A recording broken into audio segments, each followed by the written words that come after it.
Good evening, Trump's family. Welcome back to my channel. Have a good night, everyone, and God bless you. Alright, without further ado, let's get into the news.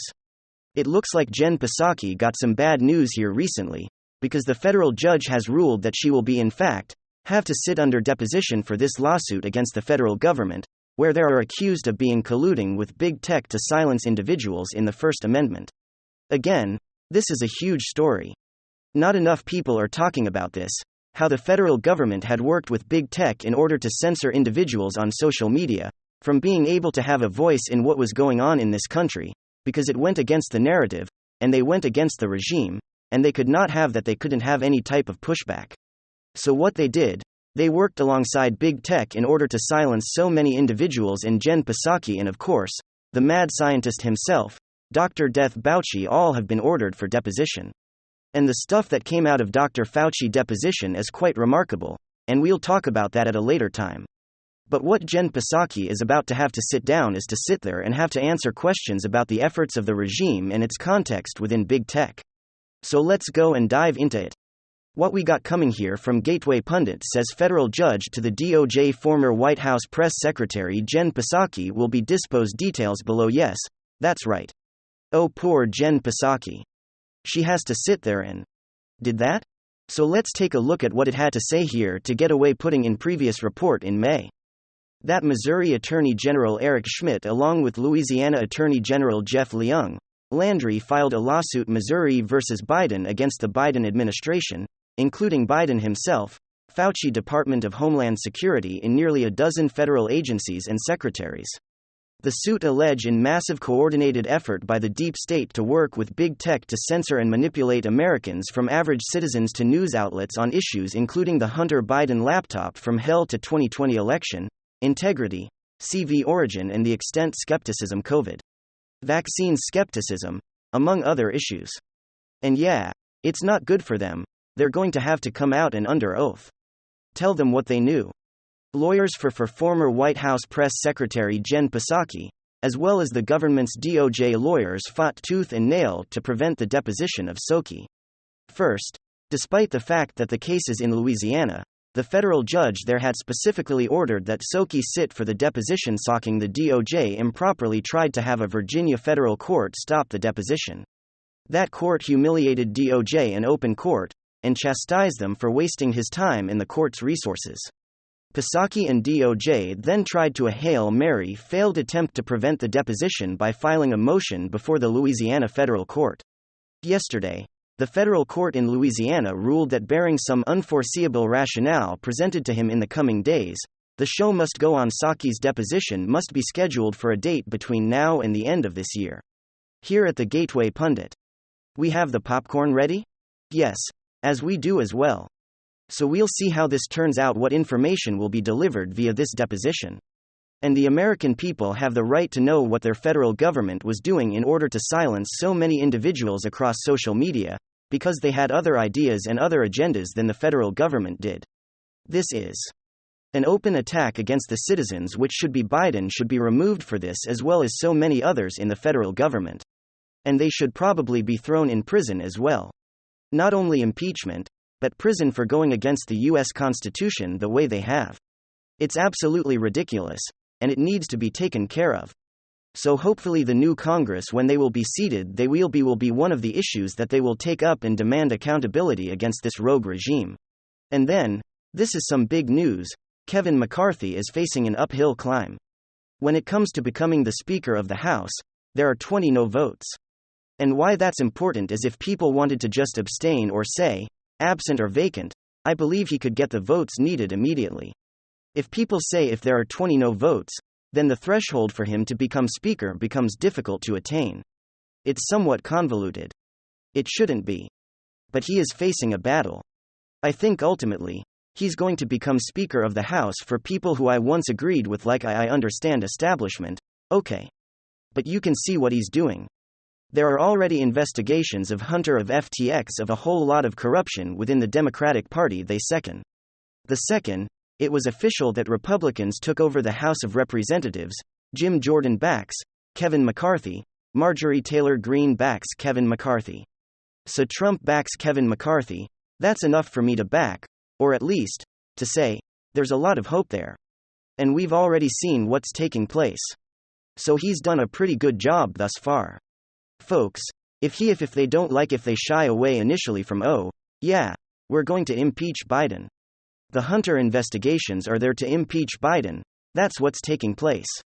That's what the whole investigation of Hunter is about. Joe almost certainly committed felonies with Hunter.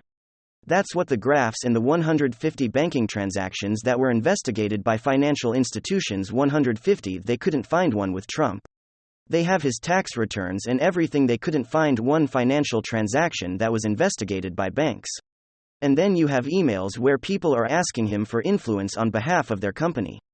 They're giving him millions and millions within corporations and business deals to alter US foreign policy. And you have to ask yourself, okay, what foreign policy in many ways? Well, let's just put it this way, Trump. When he issued the tariffs against the most populous country in the world, Republicans weren't happy about that. The Never Trump heirs and Democrats were unhappy about that. That's one example. Hit subscribe to this channel. I'll read you an article from The Hill. Andy Biggs, Congressman Republican from Arizona, said 20 members of the House Republican Conference are a no against House Minority Leader Kevin McCarthy becoming Speaker next session. Biggs said in an interview. Those who plan to not vote for McCarthy are not all from the House Freedom.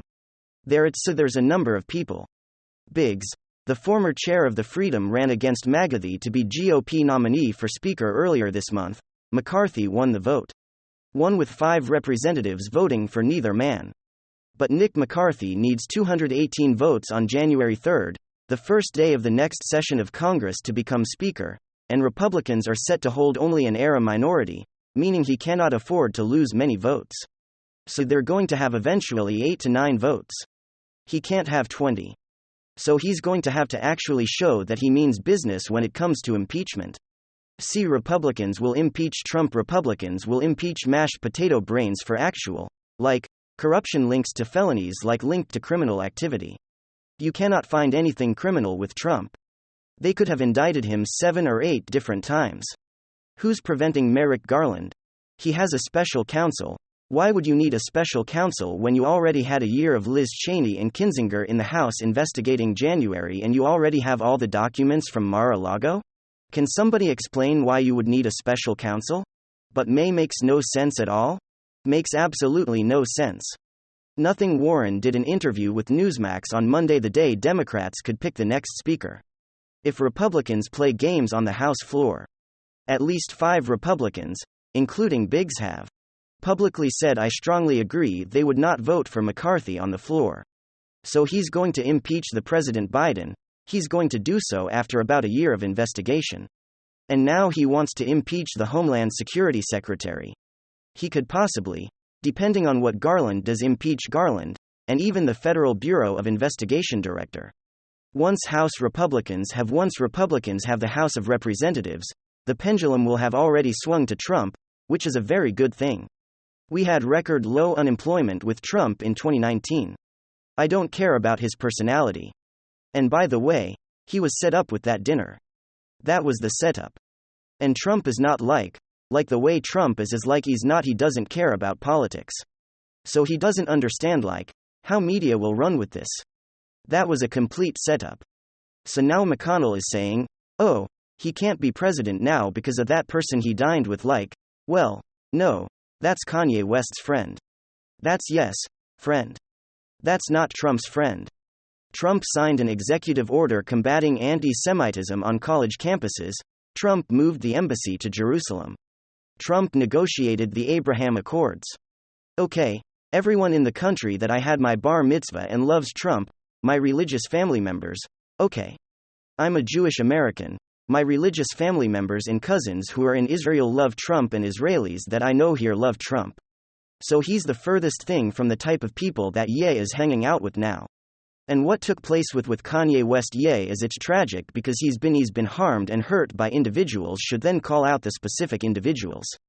Because statistically, even in entertainment or banking, statistically, you're going to have more people have other backgrounds than of the background that is blaming. Okay. Like I explained last night, There's only 15 million, less than 15 million human beings have my faith or background or ethnicity on the planet. So he's trying to say he's trying to paint millions of people with the same brush, which is exactly what the 1930s and 1940s Germans did. Of course, I have to say this because I can't say the actual words. Okay. But that was the setup. That was a complete setup. Okay. And you live, we live in. We live in a society now where so many leaps of logic are taking place every single day, and Democrats have cried wolf 30 times a day for the past 7 years, and sensationalized everything to mean bigotry and contempt and disdain. And Trump is the embodiment of everything horrible, that when Ye, who was a good human being, like, I don't condemn Kanye West or gay, I would love to explain to him how he's hurting innocent people. I don't condemn, I don't like, I don't think I'm morally superior to him. I understand that he's been harmed and hurt. But the people who went after me, writing hit pieces, are of the same faith and background I cannot paint as me, that cannot paint the people who write a hit piece on me or a person, an individual, and say, well, every one of my ethnicity is against me. It makes no sense. So what he did is, he took Hollywood, a nasty industry, the record industry, a very nasty bid. They're both nasty industry. It's like when Larry King, Larry Holmes, and Mike Tyson talked about Don King. Well, that's the fight game. Don King hasn't had a stellar reputation with boxers. The game of fighting, like the fight industry, the boxing industry, the record industry, the music industry, the Hollywood industry, these are nasty, corrupt, businesses. And so, what Ye did is he is just falling into this like cyclone of negative emotion and surrounding himself with people who are manipulating him. Interestingly enough, it benefits the Democratic Party, which is very interesting. Give me your thoughts below. Again, Trump was set up with that, but give me your thoughts below. McCarthy will be fine, people. He'll be just fine, and you'll have an impeachment in 23. Thank you very much. WWG1WGA. Hit the like button. Hit the subscribe button to watch